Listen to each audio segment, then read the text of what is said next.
Nematodos tisulares, presentado por López Endaya Emilia, Ramírez Barajas Adamaris y Ramírez Duarte Elian Ricardo. Agentes etiológicos. Trichinella spiralis. En su estado adulto mide 2 milímetros a 4 milímetros de longitud y se aloja en la pared del intestino delgado. La hembra es vivípara y puede observarse con larvas en el interior del útero. Estas miden aproximadamente 10 micrómetros a diferencia de las que se establecen en los músculos, que pueden alcanzar hasta 1 milímetro de longitud. En los músculos, cada larva se enrolla sobre sí misma y forma un quisto ovalado de 250 micrómetros a 500 micrómetros.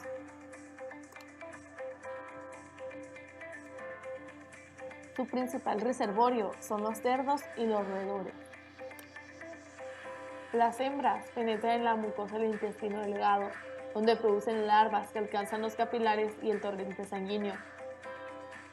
Llegan a invadir los pulmones y el miocardio y el encéfalo de manera transitoria hasta llegar a la fibra muscular. Geostrangilius costarricensis. Este es un helminto de 2 centímetros a 3 centímetros de longitud por 0.3 milímetros de ancho. Su extremo posterior es curvo y el macho tiene una bursa copulatriz y la hembra va a terminar en forma cónica. La cutícula es transparente y esto va a permitir que se pueda ver los órganos internos. Las larvas son eliminadas en materias fecales de los reservorios y llegan a medir hasta 280 micrómetros de longitud por 15 micrómetros de ancho. Angiostrangilius cantonensis. Estos son nematodos delgados de 1.5 centímetros a 3 centímetros de longitud que se alojan en las arterias pulmonares de los huéspedes definitivos. Estos parásitos contienen una cutícula con extracciones transversa. La hembra va a mostrar un enrollamiento de intestino y tubos uterinos de color rojo. Los huevos dan origen a las larvas en las arteriolas, las que se rompen y estos van a permitir el paso a los bronquios. De ahí son eliminadas por secreciones que salen por vía oral o bien son deglutidas para salir por materias fecales. Ciclos biológicos. Trichinella spiralis. Primeramente, la infección se adquiere por comer carne cruda o mal cocida, principalmente de cerdo con larvas de trichinella. Hay que tomar en cuenta que el cerdo y el humano se consideran huéspedes definitivos por alojar parásitos adultos, mientras que los huéspedes intermediarios serán aquellos cuya carne sea consumida por el hombre. Esta parasitosis se difunde entre animales carnívoros. Para comenzar con el ciclo biológico, hay que tomar en cuenta que las larvas se deben encontrar enquistadas en los músculos del huésped. Posteriormente, el nuevo huésped ingiere larvas enquistadas viables, ya sea que el hombre come carne mal cocida o el cerdo se alimenta de ratas infectadas. Posteriormente, el músculo es digerido en el estómago, ocasionando que las larvas penetren a la pared del intestino delgado, donde crecen y se transforman en parásitos adultos, reanudando lo que es el ciclo de vida. Posteriormente, las hembras penetran en la mucosa del intestino delgado, produciendo larvas que son capaces de diseminarse por la circulación a todo el organismo. Estas tienen la capacidad de invadir pulmones, miocardio, encéfalo, ocasionando procesos inflamatorios. Específicamente invaden la fibra muscular, crecen y se rodean de una envoltura que posteriormente constituye el quiste, brindándole un mecanismo de defensa. Puede permanecer viable por muchos años en espera de ser ingerido nuevamente por otro huésped. Si en dado caso no llega a suceder, el quiste termina por recubrirse con sales de calcio y la larva muere. Al ciclo anteriormente mencionado se le conoce como ciclo doméstico. Este puede incluir otro tipo de animal como lo es el caballo, debido a que el hombre puede alimentarse de este tipo de animales. Existe otro tipo de ciclo que se le conoce como ciclo salvaje y sucede cuando el hombre se alimenta de carne de oso, tapir, foca, entre otros. Angiostrongylus costarricensis y cantonensis. El ciclo biológico de estos dos parásitos es muy similar. Lo único que va a diferenciarlos es la localización del lugar de infección. Tenemos que en el costarricensis afecta primordialmente a las arterias mesentéricas, mientras que el cantonensis afecta principalmente a nivel pulmonar. Comenzando con los ciclos biológicos de estos parásitos, tenemos que el reservorio principal va a ser la rata algodonera. Los parásitos adultos viven en el interior de las arterias mesentéricas, principalmente en la región iliocecal. Ahí van a producir huevos que salen a la submucosa y mucosa, en donde se forma el primer estadio larvario, que migra a la luz intestinal y sale en forma de heces. Los moluscos que actúan como huéspedes intermediarios, ya sea los caracoles o conocidos como babosas, se infectan al ingerir estas larvas. Estas se transforman hasta constituir larvas de tercer estadio, que son las infectantes, lo cual sucede al ingerir accidentalmente el molusco o alimentos u objetos contaminados, ya sea frutas y verduras o los propios caracoles. En los linfáticos mesentéricos del huésped muda 2 veces. Esta larva de quinto estado migra y penetra las arterias mesentéricas, donde alcanza la madurez en un tiempo aproximado de 24 días, que a este periodo se le conoce como periodo prepatente. En el hombre, los huevos y las larvas producidas por los parásitos adultos permanecen en los tejidos y no salen a la luz intestinal. A diferencia, cantonensis se aloja en las arterias pulmonares de los huéspedes definitivos tras la ingestión de caracoles y babosas crudas, vegetales contaminados con secreciones y también tras la ingestión de cangrejos y camarones. Epidemiología. Comenzamos con Trichinella spiralis. Este parásito se va a hallar diseminado en todos los animales carnívoros, los cuales se van a ir clasificando en varios ciclos dependiendo del modo de infección. Comenzamos con el ciclo doméstico, el cual el animal afectado va a ser el cerdo. Y como ya lo vimos en el ciclo biológico, este animal adquiere la infección por el consumo de ratas que ya han tenido trichinela. Tenemos otra clasificación que es la naturaleza, en la cual participan las ratas donde mantienen una infección mediante el canibalismo. Muere una rata, llega otra y la consume y se vuelve a infectar. Posteriormente va a morir esta rata y llega otra y se va a volver a infectar, manteniendo este ciclo. Tenemos otra clasificación que es la infección humana, la cual nos compete a nosotros el saber cómo es que el ser humano se puede infectar por Trichinella spiralis. Básicamente es por el consumo de productos de cerdo mal preparados, mal procesados o mal cocinados. Estados Unidos es un claro ejemplo de ello porque es aquí donde la gente prepara salchichas de cerdo caseras o incluso existen carnicerías que se podrían llamar ilegales, pero más bien son carnicerías no autorizadas que no cuentan con los filtros de calidad y que de hecho en este mismo lugar preparan esas mismas salchichas de cerdo casera. ¿Y por qué Estados Unidos? Bueno, en las festividades más grandes de Estados Unidos, como lo es el 4 de julio, es donde se presenta más esta infección humana por Trichinella spiralis. Y ya por último tenemos el ciclo salvaje, el cual también se puede decir que es un ciclo extraordinario o un ciclo de zonas endémicas, donde habrá diferentes especies de trichinela, como es el primer caso de la Trichinella nelsoni, que esta se adquiere tras el consumo de carnívoros salvajes, tal es el caso de el cochi jabalí. Normalmente el consumo de esta carne se da en los estados de California, en Hawái o incluso en África, en zonas tropicales. Otra especie de trichinela sería la Trichinella nativa, la cual se adquiere tras el consumo, llámese de focas, de morsas, incluso de lobos. Esta básicamente va a ser en zonas endémicas antárticas, como lo es Alaska y como lo es también en algunas zonas de Canadá. Ya por último, tenemos el consumo también de animales como el caballo, el venado, incluso también el oso, que esto normalmente se va a presentar en lo que es Europa, Canadá y Estados Unidos. Ahora pasamos con Angiostrongylus costarricensis, el cual fue descubierto en casos humanos por primera vez en Costa Rica, es por eso que lleva este nombre de costarricensis.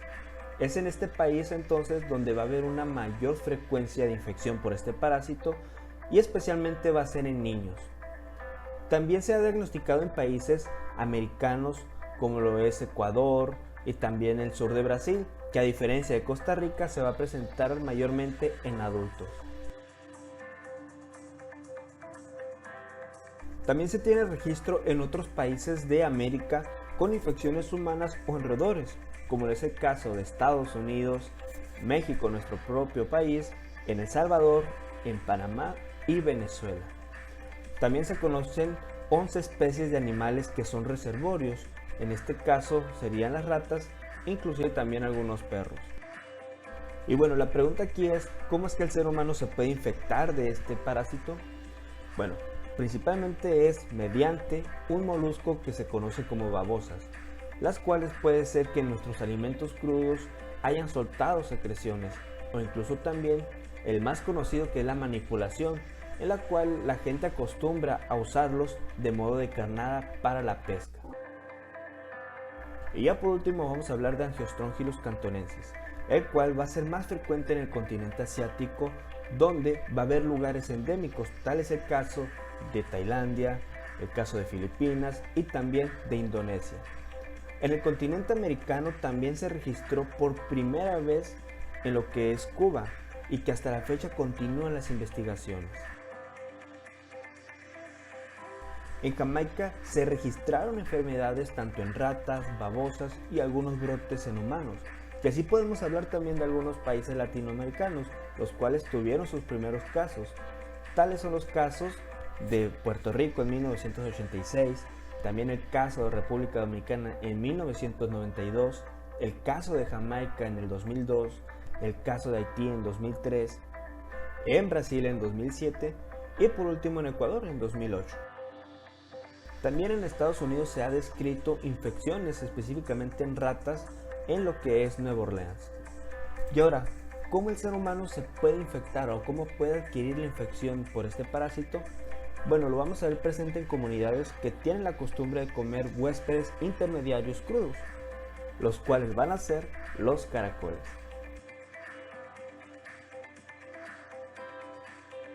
Patogenia. Comenzamos con Trichinella spiralis.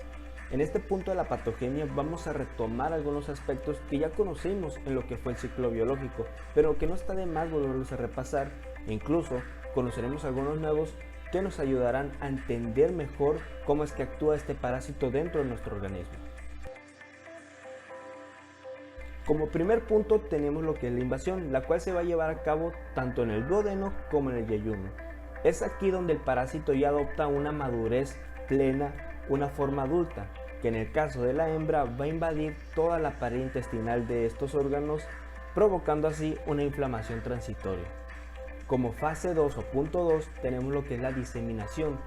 Ya aquí el trabajo le toca a lo que son las larvas, las cuales van a viajar por todo torrente sanguíneo a distintos órganos. Tal es el caso del músculo estriado, del corazón y del cerebro, en donde en el músculo estriado va a provocar una miositis, en el corazón una miocarditis y por último en el cerebro una encefalitis.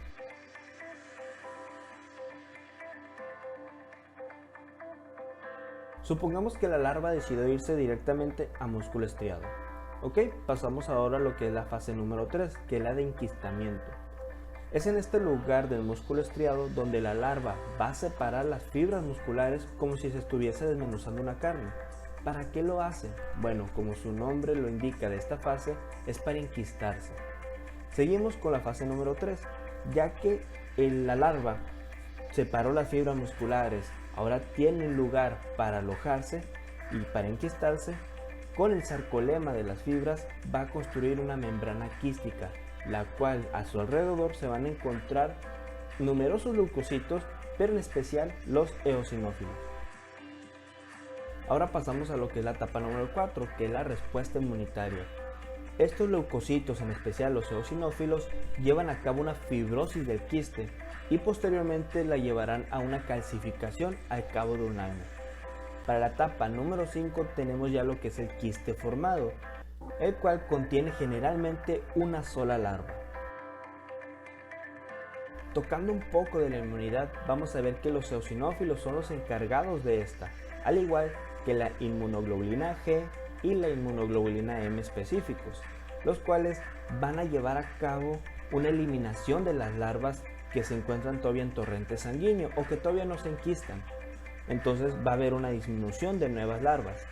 También la acción de los eosinófilos provoca la salida rápida o inmediata de ya gusanos o parásitos adultos. Ahora pasamos con Angiostrongylus costarricensis.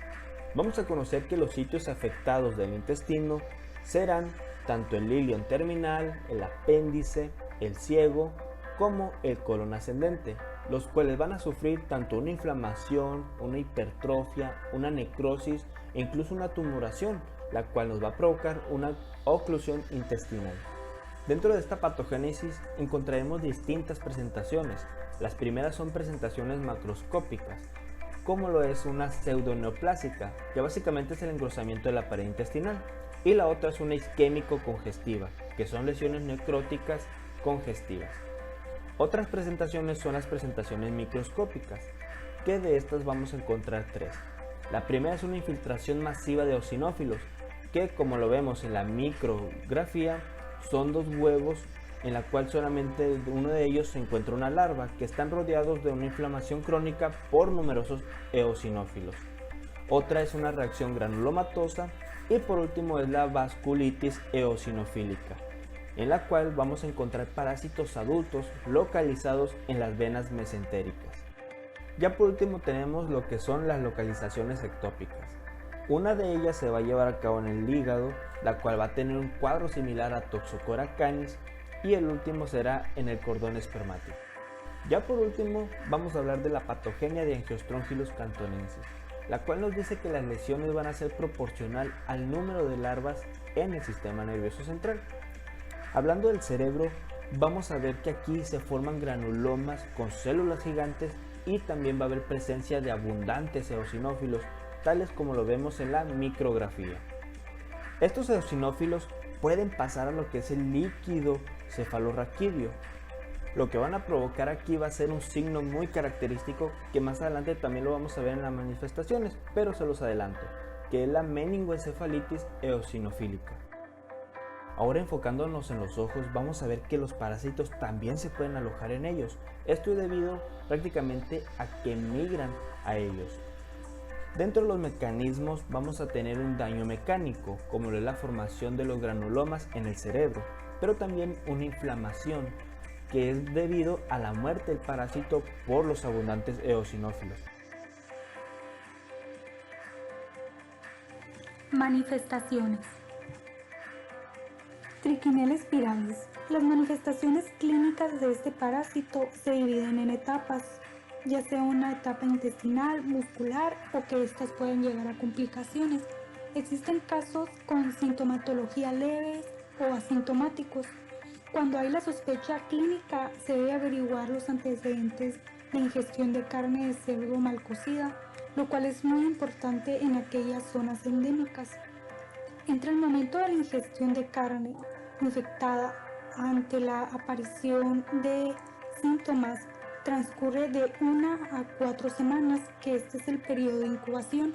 Este va a depender de la cantidad de larvas ingeridas, la cocción de la carne, el estado inmunológico del paciente y la especie de trichinella.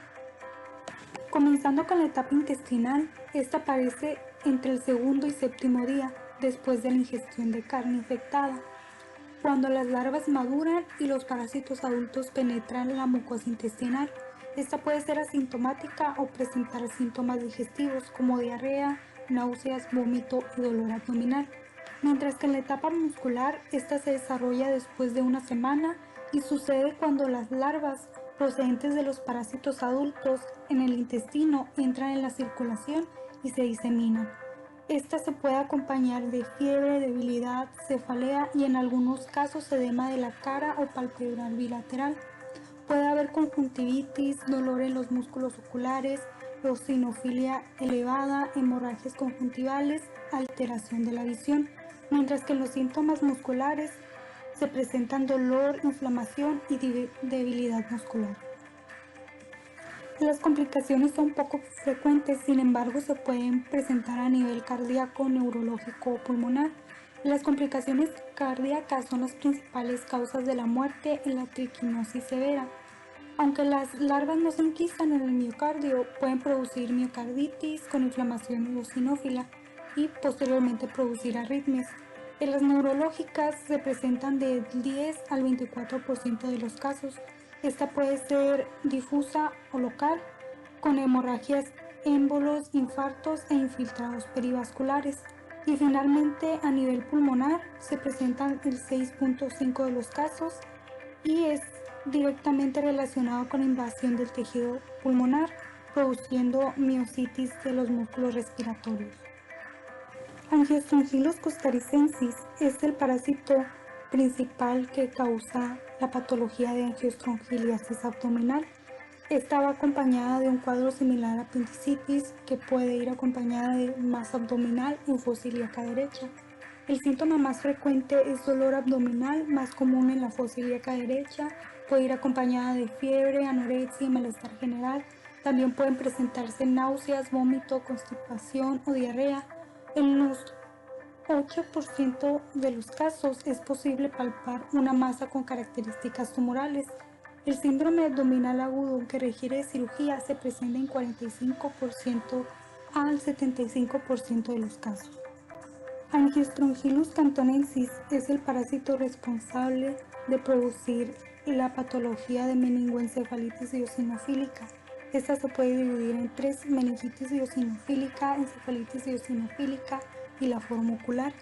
Los síntomas más frecuentes son cefalea severa y deterioro de la conciencia, mientras que en la forma ocular es prácticamente rara. El parásito puede observarse vivo en cualquier parte del ojo y puede producir alteraciones visuales muy variables. Diagnóstico. El diagnóstico de Trichinella spiralis se basa principalmente en pruebas serológicas. Los anticuerpos se identifican a las 3 semanas de la infección.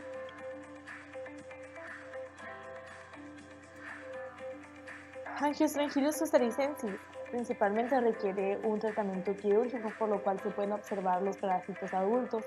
En algún otro caso también se puede diagnosticar por medio de pruebas de PCR y ELISA. En cambio, Angiostrongylus cantonensis, estas se basa principalmente en la clínica y por la presencia de hipereosinofilia de líquido cefalorraquídeo. También requiere de pruebas serológicas y también se pueden observar en el ojo o en algún otro tejido. Tratamiento. Como tratamiento, las 3 parasitosis en síntomas severos utilizan albendazol y mebendazol. En cambio, Trichinella spiralis también utiliza tratamientos como analgésicos y esteroides. Angiostrongylus costaricensis, su principal tratamiento es quirúrgico, y Angiostrongylus cantonensis, su principalmente tratamiento es corticosteroides.